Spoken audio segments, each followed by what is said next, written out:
Jeg skal se på halsen og pulsårene her, så jeg drejer lige dit hoved lidt. Professor og overlæge Michael Bachmann er ved at afprøve den nyeste scanner på Rigshospitalet, der viser, hvordan og hvor hurtigt blodet løber.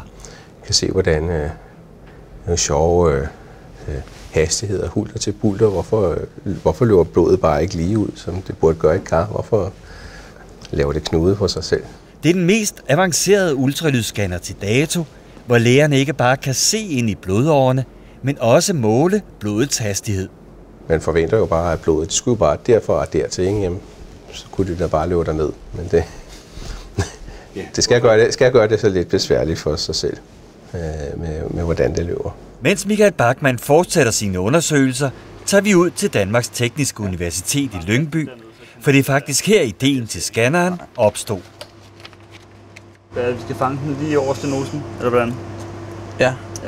Det er faktisk os, der har fået ideen, fordi vi har jo kigget på, hvad de systemer, man har i dag, kan. Og så kan vi jo se rent teknisk, at der er nogle begrænsninger. Og de begrænsninger gør, at man faktisk ikke helt ser den fulde sandhed i, hvordan blodet strømmer.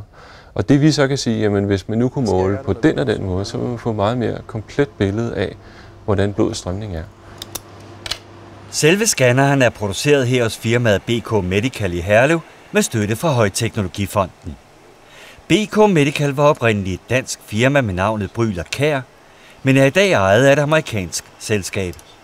Og BK Medical kunne hurtigt se muligheden for at udvikle et apparat, der var bedre end konkurrenternes. Jamen altså de fleste patienter, som har et problem, eller også patienter, som har et problem, de er jo interesseret i hurtigst muligt at få en diagnose, eller i modsat fald at blive, blive frikendt.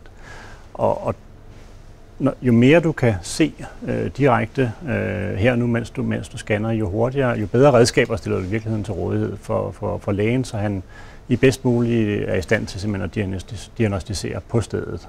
Og det er jo lidt i kontrast til den traditionelle store model, hvor man skal have bestilt en tid og komme ind til en MR-scanning, og så ligger man der en times tid for så måske en uge efter at få resultater at vide. De muligheder er Michael Bachmann nu i fuld gang med at udforske. Når man tænker på blodet, så tror mange mennesker, at det er ligesom, det løber bare lige ud, ligesom når man lukker vand ud af en vandhane, ikke? Men i virkeligheden, og det ved man godt, så løber det hurtigst lige i midten af vandrøret eller i pulsåren. Og nu kan vi se, at nogle steder så virvler det, hvor vi ikke tror, det gør det. De informationer om patienten kan lægen nu få på få minutter. Noget, der ellers ville have taget over en time i en MR-scanner. Og selvom det lyder simpelt, har det taget over 10 år for BK Medical i tæt samarbejde med DTU at udvikle scanneren. Ingen af dem kunne have gjort det alene, og begge høster i dag international anerkendelse for udviklingen af den nye scanner. Det her setup har jo kunne bringe os helt frem i verdensfronten. Vi er jo de første, der har kunne lave det her og vise det i klinikken. Så det er jo en ting, der gør, at de forskningsmiljøer, der er involveret i de her ting, de får simpelthen et løft op, sådan så vi bliver de første til at introducere det her. Og det er jo det vigtigste i forskning, det er sådan set at være de første.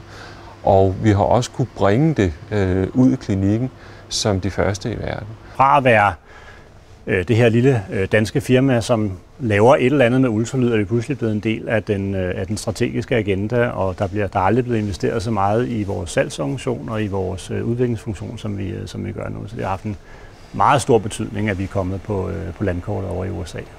Den amerikanske ejer er altså godt tilfreds med sit danske datterselskabs resultater. Så kommer pilene på. Og det er Michael Bachmann på Rigshospitalet også, både når han ser perspektiverne fra patienternes side og fra en økonomisk side.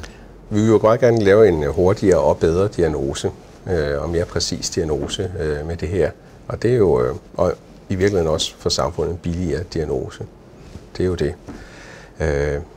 Det er den ene ting, og så tror vi, at det kommer til at ændre grænsen mellem syg og rask på sigt. Fordi vi ser nogle blodstrømningsfænomener, vi ikke har set før og ikke har kunne se med nogen metode.